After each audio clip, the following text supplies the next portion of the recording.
만세전부터 지금까지 또 영원토록 변개치 아니하시는 우리 아버지의 기뻐하시는 뜻을 따라 저희들이 크신 은혜를 받고 아버지의 자녀라 일컬음을 받는 주와 연합한 자리에 또 이렇게 있게 해주심을 감사를 드립니다. 모든 것을 회복하시는 아버지의 긍휼하심과 자비하심 속에 참 이해치 못하는 많은 과정들을 통하여서 우리가 이 자리에 있사오나 결국 모든 것을 회복하게 하시는 아버지의 그 뜻은 조금도 변개치 아니하였고 오직 우리가 아버지의 마음을 바로 헤아리지 못하는 눈이 어두웠고 지혜가 없어 아둔한 어리석음을 또한 이 시간에 고백을 드리었고 참 기뻐하시는 자를 또 복주시기를 기뻐하시는 우리 아버지의 뜻을 따라서 저희가 여기까지 왔사오니 모든 것을 또한 시작하신 대로 끝까지 이루어 주시옵기를 간절히 소원을 드리와 모든 말씀 예수님 이름으로 기도드립니다. 아멘.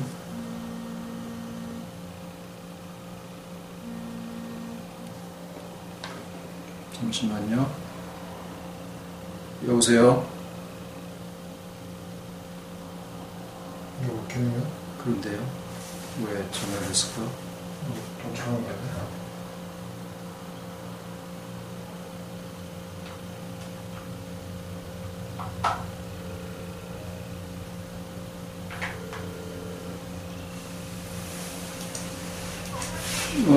지금 예배 시작했는데 왜? 아이고 다들 들어오셔서 지금 시작을 한 판인데 네. 왔어요? 아니요 들어오려고 그러는데 안 들어와진다네.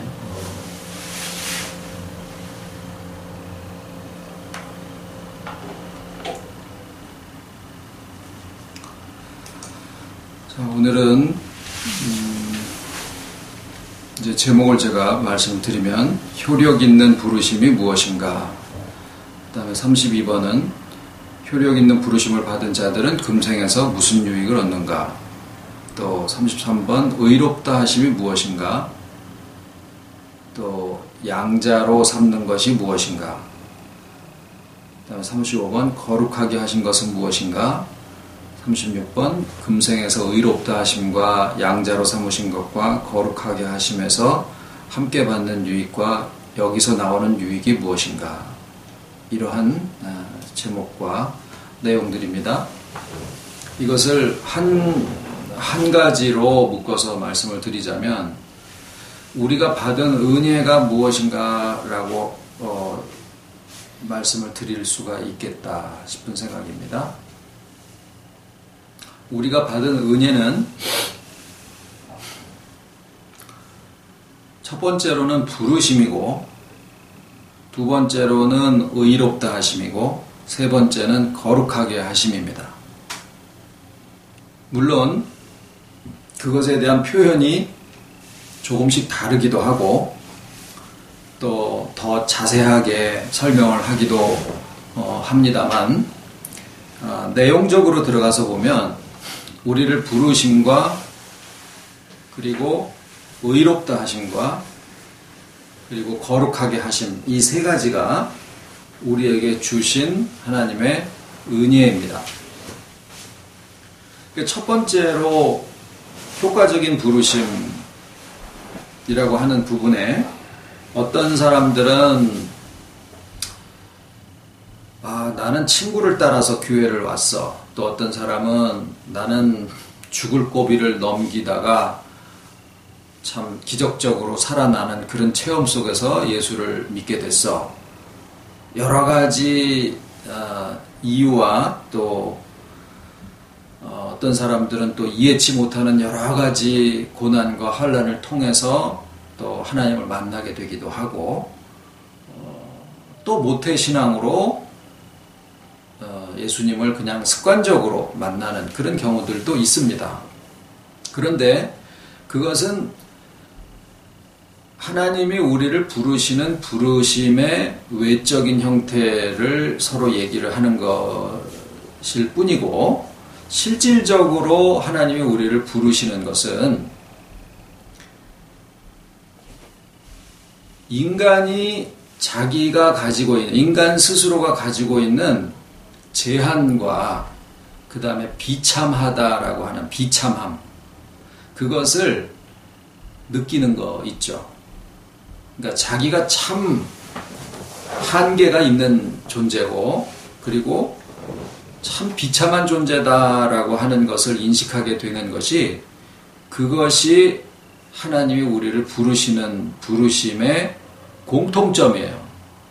아니, 그것이 어떻게 하나님이 우리를 부르심이라고 할 수 있느냐. 그런데 인생이 가지고 있는 가장 근본적인 문제는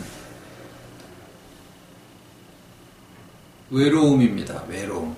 홀로 있는 외로움. 요즘 홀로 사는 사람들이 점점 많아지고 있어요.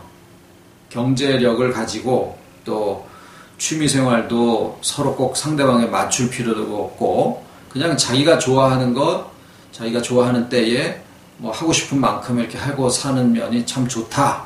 내가 누구 눈치 볼 필요도 없고, 뭐 여러 가지 이유가 있습니다만은, 그렇게 해서 개인적으로 살아가느냐, 또는 둘이서 같이 살아가느냐, 여러 사람들이 집단적으로 살아가느냐 하는 그런 살아가는 형태를 얘기하는 게 아니라, 인생이 근본적으로 가지고 있는 가장 큰 심각한 문제는 홀로 되어 있다라고 하는 그 외로움입니다. 그것을 사람들이 다 느낍니다. 늘 그것을 느끼고 사는 것은 아니에요. 하지만은 어느 시점인가 구름 사이에 해가 반짝 비치는 것처럼 내가 뭔가로 막 덮어놓는데, 그 덮어놓은 것 사이로 하늘이 촥 잠깐 보이는 것처럼 자기의 본 모습을 보게 되는 때가 있는데, 그거는 나이가 많고 적고 하는 일이 많고 적고를 막론하고 나이랑 상관없이 사람에게 어느 순간 확 이렇게 닥치는 현상이에요. 그렇게 될라 치면은 막 걷잡을 수 없는 말 그대로 고독함, 이게 이제 내 옆에 사람이 없어서 고독하다 하는 이런 수준의 것이 아니라, 인생이 그냥 홀로 떨어져 있다라고 하는 그런 것에 대한 자각입니다. 근데 이제 그것을 덮기 위해서, 어떻게 보면 잊어버리기 위해서 부단히 무언가를 하죠. 열심히 이것도 하고 저것도 덮고 막, 그래서 자기를 무언가 어떤 것으로 이름을 지으려고 계속 노력을 합니다. 그런 데서 노력이 나오고 수고가 나오고 그래요.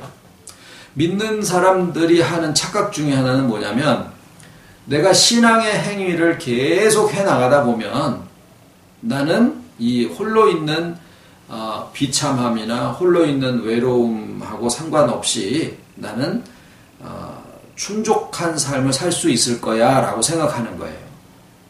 그런데 그것은 믿음의 행위를 계속함으로써 내가 인생이 가지고 있는 그 홀로 되어 있다라고 하는 문제가 해결된다라고 생각하는 것은, 무화과 나무 잎사귀로 치마를 하던 거를 벗고 바나나 잎사귀로 바꾼 것밖에 아무것도 아니에요. 그러니까 사람들은 무언가 자꾸 자기를 덮으려고 하는 이유가 왜 그러느냐, 홀로 있다라고 하는 것에서부터 그것을 잊어버리기 위해서 그렇습니다. 근데 실상 사람들에게 있는 무리한 것과 또 지나친 것과 또는 악한 것이 다 근본을 따지고 들어가서 보면 어디에서부터 나오는 것이냐, 홀로 있는 것에 대한 두려움과 그 허전함과 그 고독함, 그것을 무언가로 채우려고 하거나 덮어서 가리려고 하거나 잊어버리려고 하는 그 모든 수고와 노력이 다 악과 또는 무리함과 지나침의 근본이 되어진다라는 거예요. 그런데 반면 주 안에 있는 자들에게서의 그 수고도 분명히 무언가를 만들어내. 그러니까 겉에서 보기에는 다른 것이 없는 거예요. 아, 이 사람도 기도하고 저 사람도 기도하고 이 사람도 수고하고 이 사람도 수고하는데 그 수고의 내용적으로 들어가서 보면은 전혀 다른 것을 하고 있다라는 거죠.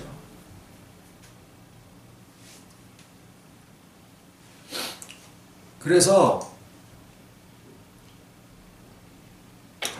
왜 이 외로움이 자각되어지냐, 외로움을 느낀다라고 하는 것이 왜 은혜냐? 사람이 자기의 근본에 대해서 생각을 하게 되고 거기에서 근본에서부터 하나님을 찾을 마음을 갖게 되기 때문에 그렇습니다. 그래서 효과적인 부르심의 첫 번째는 인간이 자기 스스로 비참한 존재고 자기 스스로 무엇을 노력하고 수고한다고 하더라도 그것은 배운 것이 많고 지혜롭고 똑똑하고 성취력이 강하고 이런 것들을 다 떠나서 어떤 인생도 자기 스스로가 가지고 있는 인생의 그 고독이라고 하는 이 외로움에서 오는 그 두려움을 피해서 달아날 수 있는 자가 하나도 없다라는 사실이에요. 그것을 인정한 사람들이 하나님에 대한 그 만남을 사모하는 마음을 가지게 됩니다. 물론 우리가 인생은 죄성을 가진 사람으로 타락을 했고 또 인간 스스로가 자기 자신을 구원할 수도 없고 하는 그런 표현들이 많이 있습니다. 그런데 그 표현의 근본으로 들어가서 보면은 실상은 그 부분이에요. 그 부분이에요. 홀로 있는 것에 대한 그 두려움, 외로움, 고독함. 그것이 하나님에게서부터 떨어져 나왔기 때문에 그래요. 그리고 원래가 인생이 하나님과 연결되어 있고 연합되어져 있게 창조되어진 존재인데 이 자가 주신 자유의지와 이성의 합동작전으로 이게 하나님에게서부터 분리되어진 자기 자신을 인식하게 됐을 때 거기서 생길 수밖에 없는 당연한 모습들이에요. 그러니까 신불신을 떠나서 사람의 근본에 가서 이렇게 접촉을 해보게 되면 거기에 인간이 가지고 있는 근본된 외로움과 허전함, 허탈함에 대한 호소가 나와야 정상입니다. 그래서 벌써 어떤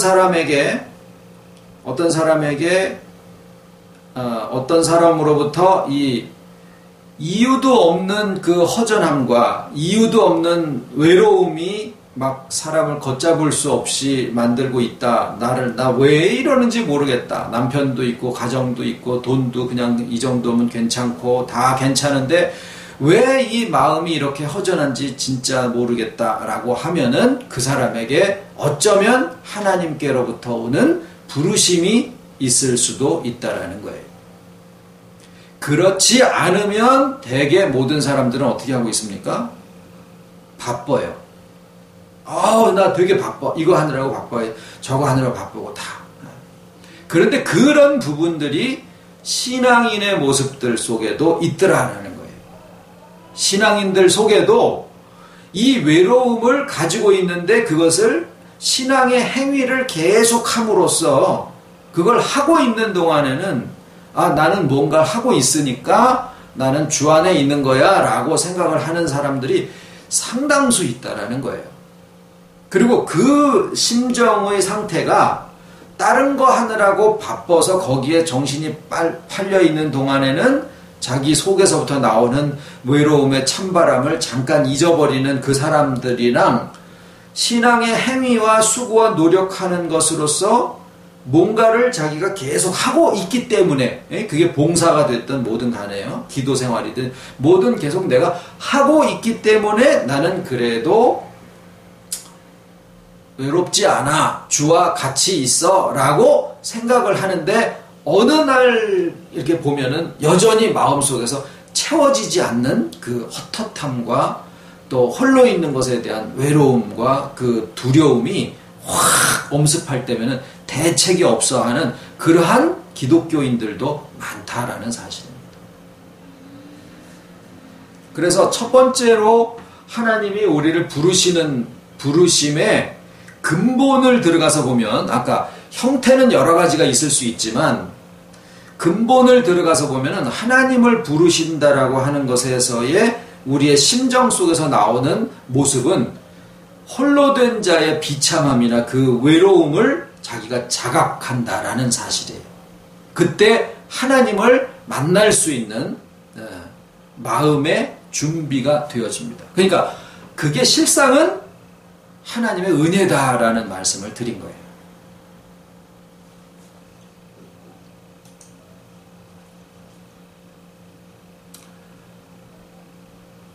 막 바쁜 사람들이 생각하기를 뭐라 그러냐면 나는 여왕으로 앉은 자요. 과부가 아니라. 그런데 성경에는 누구를 찾으라 그러느냐면은 고아를 돌보고 과부를 살펴라. 이렇게 얘기를 하신 거예요. 고아와 과부를 살펴라. 그러니까 우리 주변에 홀로 사시는 그런 뭐 어르신들을 찾아뵈라. 이 얘기를 하는 게 아니고 자식 없는 고아가 아니라 둘 다 뭐예요? 외로움을 자기가 인식하고 있는 자다라는 얘기예요. 자기 마음속에서 나 왜 이렇게 외롭지? 나 왜 이렇게 허무한 마음이 들지? 나 왜 이렇게 고독하지? 왜 이런지 몰라? 라고 하는 그 사람들이 신불신을 떠나서 그 사람들이 고아고 그 사람들이 과부예요. 그런 사람들을 우리가 볼 때 저 사람에게 하나님의 부르심이 있다라는 생각을 하게 된다라는 거죠.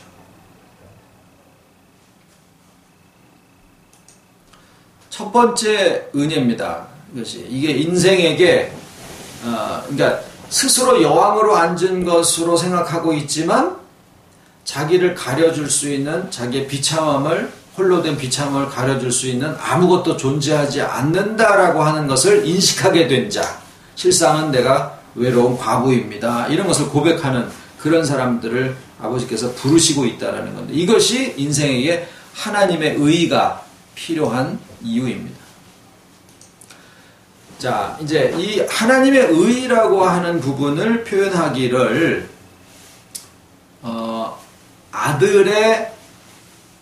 아들의 명분을 주셨다. 이렇게 표현을 하기도 해요. 이건 무슨 얘기냐면요. 하나님의 의라고 하는 것을 우리한테 주셨다라는 게 우리한테 실질적으로 무슨 얘기냐. 그러니까 고독하고 외로운 자에게 인간이 하나님에게서부터 이렇게 떨어진 존재로서 자기 자신을 인식하게 됐을 때의 그 고독함, 근본적인 고독함이죠. 그것을 느낀 자에게 하나님이 하나님의 의를 덧입혀 주신다. 이거를 이제 칭의라고 합니다만 칭의. 예수님은 우리에게 칭의를 입혀 주셨다. 그렇게 얘기를 아주 그냥 어릴 적부터 그 칭의, 사죄, 칭의, 새 생명 이걸 아주 그냥 뭐 듣고 자랐는데 실질적으로 믿는 사람들이 내가 의롭다라는 게 무슨 말인가라는 것을 잘 모르는 경우들이 많아요. 죄사함은 오히려 자기가 늘 죄를 짓고 있다. 의롭다함을 입는다라는 게 무슨 말일까? 이게 이제 쉽게 얘기 드리면은 뭐냐면요. 하나님의 이름으로 일컬어지게 한다. 뭐 이런 뜻이에요. 다시 말하면 하나님 안에 포함시킨다라는 거예요. 그 얘기가 결국에는 뭐가 되는 거 아니요? 홀로 있는 자의 그 비참함에서부터 하나님 안에 우리를 두심으로써 우리가 하나님으로 일컬어지게 된다라는 거예요. 그러니까 내가 그러니까 제일 누구한테 그것을 알리시는 거냐? 그러니까 우리에게 의롭다 하심이라는 것은 하나님의 사람. 그러니까 그 말이 결국에 뭐냐면 하나님의 아들이다라고 불러주신다라는 건데 누구를 누구한테 이거를 알리고 누구한테 대해서 이것을 이 사람이 내 아들이야 라고 불러주시느냐? 그 상대가 없어도 하나님하고 나 사이의 문제라고 보더라도 내가 하나님 앞에 하나님 안에서 의로워진다라는 것은 누구한테 알리는 거냐면 자기 자신의 자각이에요. 그러니까 칭의가 자꾸 무언가를 이렇게 내가 이렇게 덧입는 거라고 생각을 하는데 실상 그것을 내가 느끼기에는 무엇으로 느끼느냐 하면 내가 하나님 안에 내가 주 안에 있고 주가 내 안에 계시는구나 라고 하는 사실을 인식한다라는 거예요. 칭의는 그래서 그러니까 의롭다 하심이 우리에게 주시는 두 번째 은혜라고 말씀을 드리는 이유는 첫 번째는 그것을 홀로 있는 자의 비참한 자기 자신의 상태를 인식하게 함으로써 우리가 하나님이 필요하고 근본적으로 이거는요 우리가 신앙의 연조가 얼마 됐느냐 하고도 별 무관한 거예요. 어느 날 나에게 찾아오는 외로움은 우리가 이 하나님의 의 속에 있지 않는 한은 언제라도 이게 찾아올 수 있는 부분이었었거든요. 그런데 하나님의 의를 내가 가지게 된다라고 하는 말이 결국엔 이것에 대한 해결이에요. 홀로 있는 자의 비참함으로부터 이제는 내가 주와 하나로 되어 있구나라고 하는 인식, 이것을 주시는 그것이 하나님의 두 번째 은혜예요. 그런데 이 인식이 무엇으로 주어지냐면 성령이 알게 하시는데, 성령이 무엇으로 알게 하시느냐면 말씀을 통해서 알게 하시는 거예요. 그래서 우리가 지금 말씀을 서로 나누고 말씀을 서로 이렇게 얘기를 하는 이유는, 가르치고 배우고 하는 이유가 뭐냐면 말씀을 우리가 서로 배우는 동안에, 나누는 동안에 성령님이 말씀을 통해서 역사를 하시는 거예요. 내가 홀로 된 존재가 아니구나. 내가 우리 집에 나 혼자서 살지만 나는 결코 홀로 된 자의 그 비참함 속에 있는 존재가 아니구나. 나는 주 안에, 주는 내 안에 서로 이렇게 연합되어져 있는 그런 존재구나라고 하는 것을 말씀을 통해서 우리가 들을 때 성령이 그것을 알게 하시는 거예요. 그리고 그것이 이루어지기 위해서 2위가 되신 성자께서 본래 가지고 있는 속성대로 성육신 하셨고, 그 성육신 하신 그 존재가 인간의 모든 삶을 사시고 죽으시고 살으심으로 그 존재적으로 우리와 연합하시게 되었다라고 하는 것이 말씀의 내용이에요. 그리고 그것을 하나님의 본래적인 속성상 가지고 계셨던 임마누엘의 속성으로 하나님이 모든 섭리를 다 주관하고 계시는 거예요. 그래서 우리에게 성부 하나님의 섭리와 성자 예수님의 구속과 성령님의 조명하심이 삼위일체적으로 우리가 혼자 있지 않다라고 하는 모든 사실을 다 우리에게 준비하시고 공급해서 알게 하시는 거다라는 거예요. 이렇게 되어졌을 때 우리에게 느껴지는 것은 뭐냐? 내가 고아나 과부가 아니라 내가 연합되어져 있는 존재구나. 그래서 이사야 64장에는 뭐라고 그러셨냐면 이것을 헵시바라고 하고 또 너의 땅을 뷸라, 결혼한 땅이다 라고 그렇게 부른 거예요. 그 얘기가 이사야 64장에 말씀하신 7절인가 그 말씀이 곧 우리에게 주어지는 두 번째 은혜인 의롭다 하심을 입혀주시는 거예요. 우리가 가진 어떤 의도, 내가 기도를 많이 했어요. 교회 헌금을 많이 했어요. 이런 봉사를 했어요. 저런 착한 일을 했어요. 이런 어떤 것보다도 우리가 가진 의는 무엇이냐? 내가 주와 연합되어 있다라고 하는 사실이에요. 이것은 전적인 하나님의 은혜고, 주님의 은혜고, 하나님의 주권이고, 성령의 가르치심 속에서 되어지는 일입니다. 그것이 우리에게 지금 와 있는 거예요. 어떤 다른 것으로 내가 지금 하나님 앞에 내가 존재하고 있다라고 하는 의미를 내세울 필요가 없어요. 어떤 다른 것으로. 내가 어떤 것을 합니다. 저런 것을 합니다라는 것으로 내가 하나님 앞에 서 있는 것에 대한 의미를 찾을 이유가 없어요. 왜냐하면은 어차피 우리는 내가 무엇을 해도 홀로 있는 자의 비참함을 가려줄 수 있는 것은 아무것도 없거든요. 그런데 거기에 성부, 성자, 성령 삼위일체의 온전하신 모든 역사가 지금 나에게 그것을 인식시켜 주시고 계신다라는 거죠. 그것을 사실로 이루셨고 그것을 우리에게 알게 해 주신다라는 거예요. 그러면 세 번째 은혜는 뭐냐? 거룩하게 하심이에요. 많은 신학자들이 이 거룩에 대해서 오해하고 가르치고 있는 부분이 뭐냐면 구약의 율법처럼 내가 어떠한 구별된 행동을 계속 해나가면 구별된 삶을 계속 해나가면 그것이 거룩한 모습이다라고 이야기를 한다라는 점이에요. 그 대표적인 것이 뭐냐면 믿는 사람은 달라야 돼. 술, 담배 하지 말아야 되고 주일날은 목숨처럼 지킬 수 있어야 되고 어디에 가면은 나 예수 믿는 사람이라고 딱 선전포고하고 예수 믿고 어디에 가면은 또 전도하고 또 세금 칼같이 내고 뭐 나라에 띄어먹지 말고 너한테 해코지 하지 말고 뭐 이런 것들이 그래서 어떤 사람이 예수를 믿고 나니까 저 사람이 바뀌었어. 그런 것을 계속 해 나가는 것이 그렇게 되어졌을 때 우리가 하나님의 임마누엘과 함께하게 되는 삶을 사는 것이다 라고 가르치고 있습니다. 굉장히 믿는 사람들의 신앙을 이렇게 독려하고 격려하는 점에서 유익이 있으리라고 생각을 합니다마는 그러나 거룩함에 대한 복음적인 정의는 잘못 내리고 있다라는 거예요.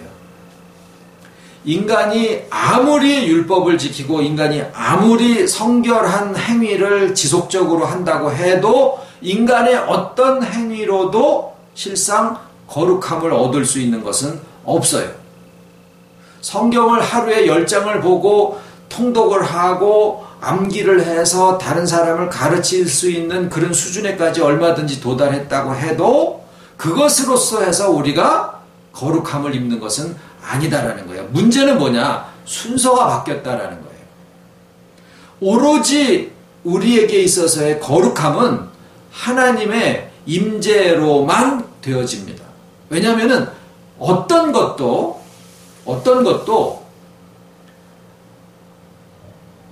선하게는 지으셨어요. 왜? 선하신 하나님이 선하신 말씀으로 세상을 창조하시기 때문에 세상의 어떤 것도 처음부터 근본적으로 선하게 지어진 것은 다 사실이에요.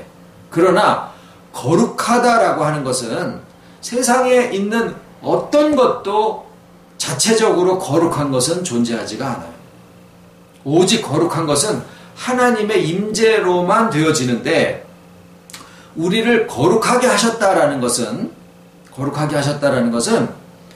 하나님의 연합과 그 다음에 하나님의 임재가 같은 것인데 그 내용 속에 무엇이 들어가 있느냐, 포함되어 있느냐면 하나님의 연합은 하나의 상태가 아니다라는 거예요. 생명이 상태가 아닌 것처럼 생명이 하나의 인격이냐 아니면 어떤 상태냐. 상태면 만들 수가 있는데 인격이라고 하는 것은 자라게 되어 있어요. 그러니까 주와의 연합이라고 하는 것은 우리가 어떤 이런 상태가 거룩한 것이다 라고 해서 그것을 따라서 하면은 내가 이것이 거룩해지는 게 아니라 주와의 연합 속에 우리가 점점 성장해 가게 되어 있다라는 사실이에요. 그게 생명으로 주와의 연합을 생명으로 표현하신 이유예요. 생명은 성장하게 되어 있습니다. 그 성장하는 가운데서 무엇을 가지게 되냐면 주님의 심정을 알게 되고 또 그 주님의 심정을 가지고서 서로가 서로를 대하는 가운데 이게 동행이 나가요. 동행.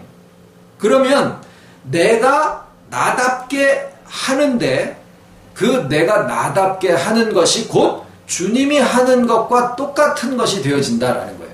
그러니까 순서가 달라져야지 된다라는 것은 내가 무엇을 계속 함으로써 내가 거룩해지는 게 아니고 그리고 그것을 계속 하고 있을 때 하나님이 우리랑 연합해지시고 우리랑 임재하시는 게 아니라 연합한 속에서 우리가 성장해 가다 보면 그 속에 주님의 심정으로 생각하고 느끼고 또 주님의 시각으로 점점 사람들을 보게 돼요. 어떤 시각이냐면 내가 나를 볼 때 뭐예요? 하나님이 나를 보는 것 같은 그런 눈으로 나를 볼 수 있게 되고 주님이 나를 대하는 것과 같은 그런 눈으로 나를 대하신 것처럼 나도 다른 사람들을 그렇게 저 사람이 지금 아버지의 섭리 속에서 또 저도 아버지가 찾으시는구나. 그리고 저도 회복되어져야지 되는 사람이구나. 저도 주님의 연합에 대한 말씀이 필요한 사람이구나. 이런 것들을 우리가 자꾸 알고 대하고 가다가 보면은 그 사람의 지난번에 발 씻는 것처럼 그 사람의 형제의 자매의 가장 고단한 삶을 우리가 이해하고 그것을 이해할 수 있게 된다라는 거죠. 그렇게 됐을 때 우리가 그냥 내 식대로 살아가고 내가 나답게 행동을 하고 그냥 나의 삶을 오늘에 주어진 지금 여기에서의 삶을 살아가는데 거기에 뭐가 있어요? 주의 동행이 함께 하신다라는 거예요. 그렇게 되어졌을 때 그 나타나지는 결과들이 뭐예요? 하나님의 임재 속에서 되어지는 일들이더라라는 거죠. 그것을 거룩하다라고 하는 거예요. 그러니까 세 번째 은혜라고 하는 이 거룩하게 하심이라는 것은 첫 번째의 부르심과 두 번째의 의롭게 하심의 당연한 그 다음 순서를 얘기를 한 거예요. 그것을 유효한 부르심으로, 그 다음에 의롭다 하심으로, 그 다음에 거룩하게 하심으로 이렇게 따로따로 표현을 하셨지만 실상은 다 결국은 하나예요. 실상은 다 하나예요. 그 안에서 우리가 내가 나를 생각할 때 내가 이제는 홀로 된 과부의 모습이 아니구나. 내가 주와 함께 있구나라고 하는 것을 내 스스로 이거를 이제 알게 되는 거예요. 사실로 알게 되는 거예요. 이게 이제 주일날 또는 수요일날 성경을 이렇게 말씀을 나누면서 목사한테 그 얘기를 들었기 때문에 누가 얘기를 하니까 이렇게 알았다. 어떤 권위 있는 데서부터 말씀이 나왔으니까 그거 맞다. 이게 아니라 듣고 보니 맞네예요. 그리고 그것이 자기한테 실제로 맞아, 이거 진짜야. 난 남자야. 나 한국 사람이야. 라고 얘기하는 거 증명할 필요도 없이 자기가 알잖아요. 그것처럼 내가 이제는 혼자가 아니야. 옛날에 느꼈던 그 허전함과 외로움과 고독함이 뭔지 그때 굉장히 힘들었었던 기억은 나는데 그게 뭔지 더 이상 아예 느낌조차 나지가 않아요. 왜 그럴까요? 내가 홀로 되어 있지 않기 때문에. 그리고 그러한 마음으로 자꾸 성장하게 되다 보니까 나한테서 살아가고 또 다른 형제와 자매와 이렇게 만나는 모든 사람들과 같이 어울러져서 살아가는 그 모습 속에서 나타나지는 어떤 결과적인 삶의 모습이 하나님의 임재하심 속에서 이루어지는 일들이더라라는 거예요. 그래서 밥을 해줘서 엄마가 사랑이 아니고 엄마가 사랑이니까 밥을 해주는 거예요. 십계명을 지켜서 사랑을 이루는 게 아니라 사랑의 본체이신 주님과 내가 연합이 되어지니까 십계명이 전체가 다 합해서 하나로 딱 묶으면은 뭐라고 하느냐면 하나님 사랑, 이웃 사랑인데 그것을 다시 하나로 딱 묶으면 그냥 사랑이에요. 그러니까 구약이 신약과 다르지 아니하고 그때 구약 때 왜 율법을 지키고 이런 것을 하고 저런 것을 먹지 말고 이런 것들이 왜 그것을 지키면은 하나님의 거룩함이 거기에 함께 하시고 그렇지 않으면은 막 그냥 저주하고 막 그냥 재앙이 내리고 이런 역사를 왜 써놓으셨느냐 하면 실상은 그것을 함으로써 거룩해지는 것처럼 보이도록 기록이 되어 있지만 실상은 뭐냐? 주의 임재하심이 먼저 되어지고 나면 그 다음에 주의 연합으로부터 우리가 성장해 나가는 그 결과적인 모습이 하나님의 그 하나님 사랑과 이웃 사랑이라고 하는 그런 모습으로 점차 이렇게 펼쳐지고 나타나게 되어진다라고 하는 사실이에요. 그러니까 연합이 뭐와 같으냐면은 씨와 같고 그 다음에 거기서 나와지는 결과들이 어떤 율법의 행위로 나오게 되든지 어떤 봉사의 모습으로 나타나게 되든지 그냥 자기 자신의 삶이 회복되는 것으로 나타나든지 어떤 모습으로 나타나질는지는 모르지만 어쨌거나 그 속에 들어가 있는 하나님의 생명의 모습이 바깥으로 이렇게 펼쳐져서 나오게 되어지더라라는 거죠. 그래서 우리에게 주어지신 은혜는 이제 지난 주일날 말씀에서는 하나님의 그 은혜를 그냥 오늘 주일날 말씀에서 내가 은혜 받았다 이 차원이 아니라 정말 지구 땅덩어리에 내가 누워서 어떤 그 덩어리의 크기를 느껴보자라는 말씀을 드렸던 것처럼 하나님의 은혜는 그 근본이 삼위일체의 무한하신 능력과 그 어마어마한 또 섭리와 역사 여기에 이제 모든 것들이 다 포함이 되어져서 그것을 하나님의 은혜다라고 말씀을 드렸잖아요. 그런데 그 큰 모든 은혜와 하나님의 주권과 하는 것들이 전부 다 그 다음에는 어떻게 되어지냐면 나라고 하는 나 자신에게 그것이 응하게 되어져 있는데 그 어마어마한 모든 것들이 나에게 응해질 때는 오늘 말씀드린 이 세 가지의 물론 이것을 쭉 여러 가지로 나누어서 말씀을 드릴 수 있는데 우리들이 이해하기 좋게로는 이 세 가지예요.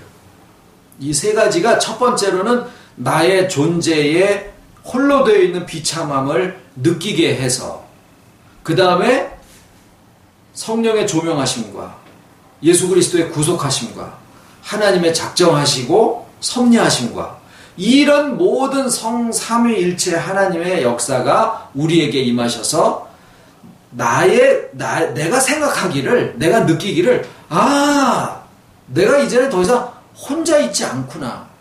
내가 주와 하나로 되어 있는 그런 인격체구나 라고 하는 것을 자기가 알게 되어진다라는 거예요. 그리고 나면은 거룩함입니다. 거룩함의 삶으로 점점 성장해서 나의 삶이 거룩한 삶으로 나타나지게 된다는 거예요. 그거는 무슨 얘기냐면요. 하나님의 임재가 나의 삶을 통해서 나타난다라는 거예요. 나의 행위가 하루에 성경 3장을 꼭 본다든가 뭘 어떻게 한다든가 뭐 율법을 잘 지키는 행위로 나타난다는 이게 아니라 나는 그냥 나대로 살아가는데 내가 살아가는 모습 속에 하나님의 임재의 증거들이 자꾸자꾸 결과적으로 나온다라는 거예요. 어떤 것이 좋겠습니까? 저는 분명히 후자를 택합니다. 그리고 우리가 가는 길이 그런 길이에요. 무엇을 자꾸 거룩한 것을 찾아서 해가지고 내가 거룩에 이르는 게 아니라 나는 나대로 살아가는데 하나님의 은혜로 주와 연합되어져 있다는 것을 그냥 어떤 기분 좋았을 때 느끼는 느낌도 아니고 어떤 신령한 어떤 체험 속에서도 아니고 불이 붙는 것 같은 열심도 아닌데 그냥 세미한 음성이 있는 것처럼 내 마음속에서 들은 말씀에 대한 것이 그냥 인정이 되어진다 그 얘기예요. 하나님을 만났다라고 하는 것이 그때 당시에 엘리야가 우리랑 똑같은 성정을 가지신 분인데 그분은 무슨 세미한 음성 속에서 하나님이 이렇게 확 나타나는 걸 보고 그랬다라고 저는 믿지 않습니다. 그때 하나님이 지금 하나님과 다르지 않으시다라고 하면 오늘날 우리에게 왜 하필이면 세미한 음성 속에 하나님이 계셨다라고 얘기를 하셨을까라고 하는 것을 생각해 본다고 하면 우리에게 주어지시는 하나님의 말씀과 그 말씀을 통해서 성령이 조명하시는 이 가르치심은 우리의 감정을 북돋는 게 아니라 우리로 하여금 그 사실을 듣고 아 그렇구나라고 인정하고 그것을 그냥 내가 알게 된다라는 거예요. 그런데 그 속에 하나님의 생명이 있다라는 거죠. 그것이 우리에게 주시는 하나님의 의롭게 하심이고 그리고 그 의롭게 하심 속에서 우리는 성장해서 결국 나의 삶이 거룩한 삶이 나타나게 된다는 거예요. 나 자신의 인격도 거룩함 속에 있고 왜? 주와 연합한 속에서 주의 심정으로 점점 자라가고 있기 때문에 그래서 우리에게 주어지신 은혜는 이렇게 크다란 것이 있지만 각자에게는 유효한 부르심과 그 다음에 의롭게 하심과 거룩하게 하심으로 우리에게 자각되어지는 은혜의 부분이다라는 말씀을 드렸습니다. 주기도문으로 마치겠습니다. 하늘에 계신 우리 아버지의 이름이 거룩히 여김을 받으시오며 나라의 임하옵시며 뜻이 하늘에서 이루는 같이 땅에서도 이루어지이다. 오늘날 우리에게 일용할 양식을 주옵시고 우리가 우리에게 죄 지은 자를 사하여 준 것 같이 우리 죄를 사하여 주옵시고 우리를 시험에 들게 하지 마옵시고 다만 악에서 구하옵소서. 나라와 권세와 영광이 아버지께 영원히 있사옵나이다.